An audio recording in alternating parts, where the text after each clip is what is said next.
दगड़ियों, जिस राजनीतिक चेतना की उम्मीद हम पहाड़ में करते हैं, वो कहीं से कहीं तक दिखाई नहीं दे रही। अभी जो पहाड़ को लेकर या पहाड़ के लिए जो हल्ला गुल्ला हो रहा है, वो पहाड़ हितैषियों का हल्ला गुल्ला है, पहाड़ के हित में हल्ला गुल्ला है, या फिर पहाड़ के दुखों, दर्दों, पीड़ाओं, समस्याओं को आगे करके अपनी राजनीति चमकाना या सत्ता तक पहुंचने की जुगाड़बाजी है। यह एक बड़ा सवाल लंबे समय से बना हुआ है। प्रायः चुनावों से पहले थोड़ी सक्रियता दिखती है, लेकिन उसको हम राजनीतिक चेतना की सक्रियता में नहीं लेते हैं।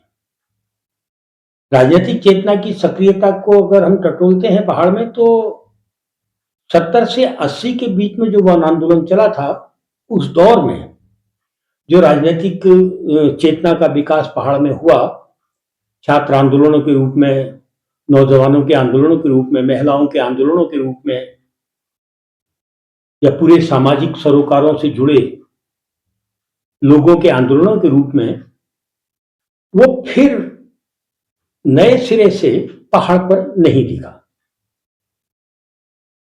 अभी चुनाव सामने है विधानसभा का, और विधानसभा के चुनावों को लेकर जो लोग चुनावबाज होते हैं, वो राजनीतिक दलों से जुड़े हों या फिर निर्दलीय रूप में चुनाव के मैदानों में अपना जो राजमाइश करते हैं, वो सक्रिय दिखाई दे रहे हैं। लेकिन उनकी सक्रियता राजनीतिक चेतना के विकास के लिए नहीं है। वो तो जनता के जो दुख दर्द हैं, वो भी वो वाले दुख दर्द जो उनको लगते हैं, जिनको वो फेस कर सकते हैं, जिन पर वो बात बहस कर सकते हैं, उनको लेकर हल्ला गुल्ला कर रहे हैं। आपने देखा होगा कि चौखुटिया में स्वास्थ्य को लेकर बहुत बड़ी एक रैली निकली।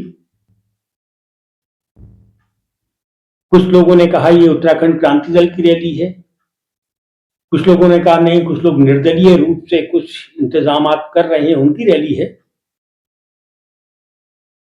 यदि हम भीड़ के चेहरों को आधार बनाकर कहें, तो उसमें प्राय सभी लोग थे।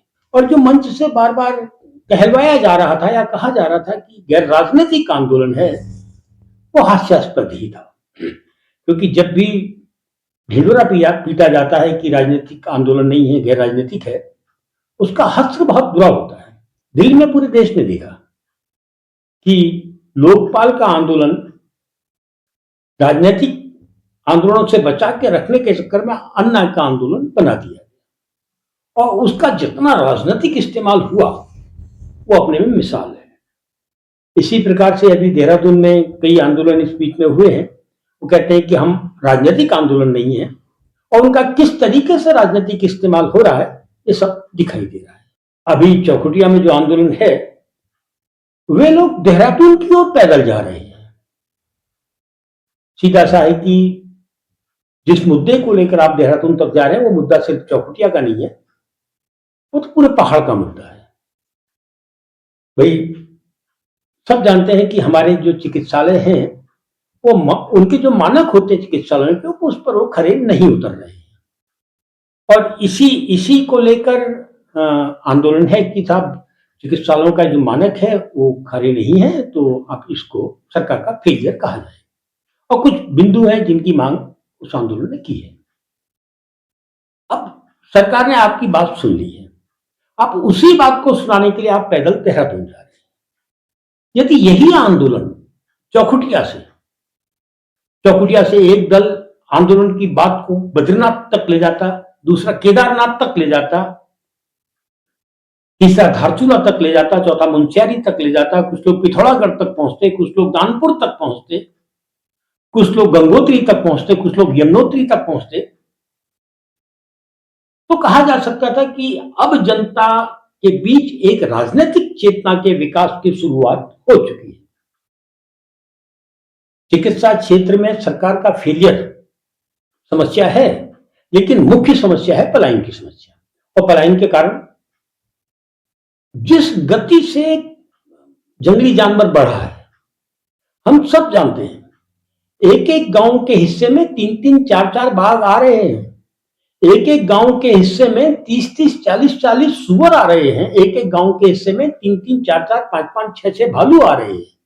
और एक एक गांव के हिस्से में 100-150 बंदर आ रहे हैं। ऐसी स्थिति में गांव की स्थिति क्या होगी, इस पर कोई विमर्श कहीं से कहीं तक नहीं है। ये जनता के मुद्दे थे। तो पलायन रोकने का जो सबसे सरल तरीका है, वो तरीका होता है कि आप खेती के सारे रास्ते खोलिए।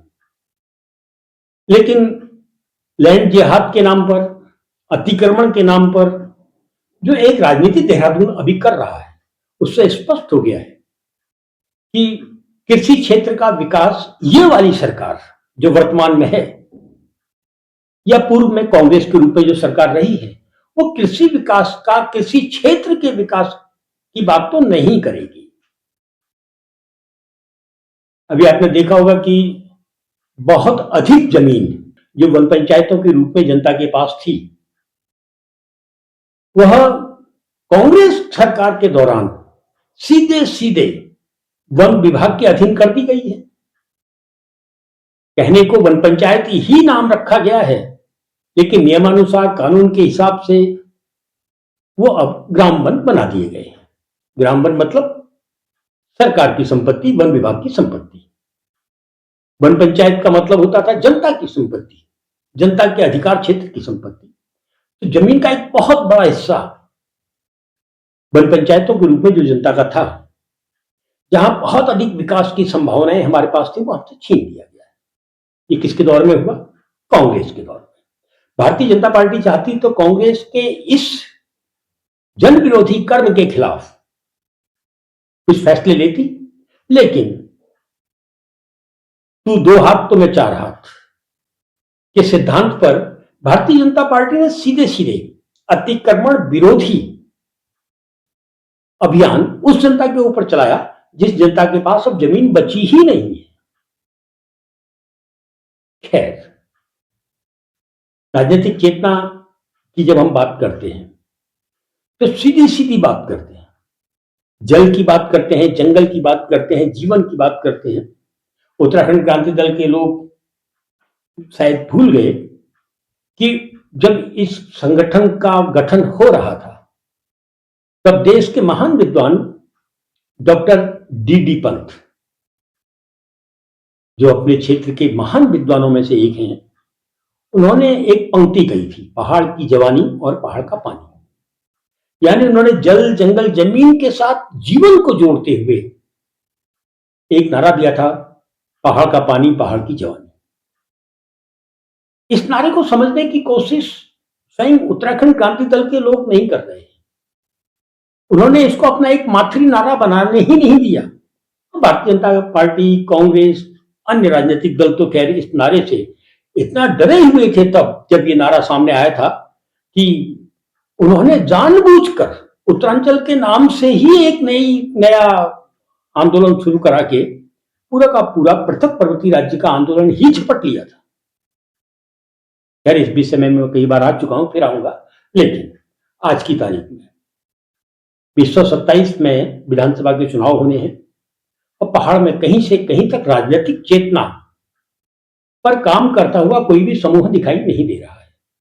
ना राजनीतिक समूह दिखाई दे रहा है, ना सामाजिक समूह दिखाई दे रहा है। और हम जो एनजीओ जिसको कहते हैं उस पर तो उम्मीद ना करें, क्योंकि एनजीओ वाले साहब कहते हैं कि जब हमारे पास पैसा होगा तभी हम काम करेंगे। यानी कोई फंडिंग एजेंसी हमको किसी काम के लिए पैसा देगा तो हम वही काम करेंगे, उसके अलावा एनजीओ वाले कुछ करते भी नहीं। एक बहुत बड़ी ताकत हमारे पास थी जो विकसित हुई थी, वो थी पंचायती राज की ताकत। लेकिन पंचायती राज व्यवस्था में भी जिस प्रकार से भारतीय जनता पार्टी और कांग्रेस ने अपना कब्जा बना लिया है, उसके बाद हम ये उम्मीद अब नहीं कर सकते कि राजनीतिक चेतना के क्षेत्र में पंचायती व्यवस्था जनता के बीच में सक्रिय होगी। क्योंकि राजनीतिक चेतना का मतलब होगा भारतीय जनता पार्टी और कांग्रेस दोनों के सामने हाशिया खड़ा कर देना। भारतीय जनता पार्टी क्यों चाहेगी कि राजनीतिक चेतना का विकास हो? कांग्रेस क्यों चाहेगी कि राजनीतिक चेतना का विकास हो? और शायद यही एक वजह है कि चौखुटिया में एक आंदोलन शुरू हुआ। वो आंदोलन जनता के बीच जाने की जगह राजधानी की ओर कूच कर जाता है। बेरोजगारों का आंदोलन देहरादून में किस स्थान पर बैठा हुआ था, उस स्थान की अगर आप समीक्षा करेंगे तो चौंकेंगे। और अंत वही निकला कि मुख्यमंत्री ने पूरे के पूरे आंदोलन को अपने हिसाब से अपने कब्जे में ले लिया था। वे मंच पर आते हैं, आंदोलन को समाप्त कराते हैं और दूसरे दिन वही बेरोजगार संघ पांच महंगे महंगे गुलदस्ते लेकर मुख्यमंत्री के यहाँ जाके धन्यवाद देते हैं।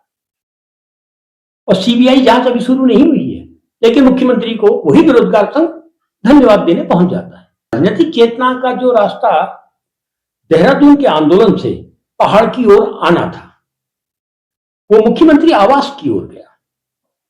चौखुटिया से जो आंदोलन पहाड़ की ओर आना था, गांव की ओर जाना था, वो भी तो मुख्यमंत्री के आवास की ओर ही जाता हुआ दिखाई दे रहा है। ऐसी स्थिति में वो राजनीतिक दल भारतीय जनता पार्टी के रूप में, कांग्रेस के रूप में, समाजवादी पार्टी के रूप में, बहुजन समाजवादी पार्टी के रूप में नहीं चाहते हैं कि राजनीतिक चेतना का विकास हो।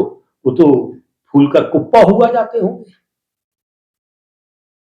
क्योंकि पहाड़ पर जब राजनीतिक चेतना का विकास हो जाएगा, निश्चित जानो भाजपा कांग्रेस दोनों के पास सिर्फ एक मार्ग बचेगा, वो मार्ग होगा वनवास का मार्ग।